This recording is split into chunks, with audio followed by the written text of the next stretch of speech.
লাইফের সবথেকে বড় সিদ্ধান্তহীনতায় ভুগতে হয় কখন জানেন? এই যে মিলের তরকারির বাটি সিলেক্ট করার সময়।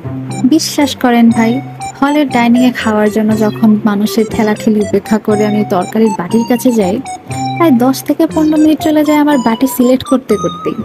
এই 10 থেকে 15 মিনিট আমি গুনে গুনে প্রত্যেকটা বাটির মাংসের পিস অ্যানালাইসিস করে বের করি কোনটার মাংসের পিসের পরিমাণটা কিছুটা হলেও বড়, আর সেই সাথে আলুর পরিমাণটাও সন্তোষজনক। আবার মাঝে মাঝে তো আমি মিল ম্যানেজারের কাছে লেগ পিস আছে কিনা এই উদ্ভট প্রশ্নটাও করে থাকি, আর তারাও আমার এই অন্যায় আবদারের কথা শুনে এক ঝলক হাসি দিয়া বলে, মিলে আবার লেগ পিসও থাকে।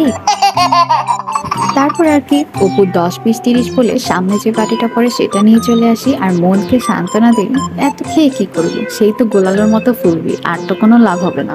তো আমার মতো আর কে কে কনফিউজ থাকেন তারা কিন্তু অবশ্যই কমেন্ট করে জানাবেন।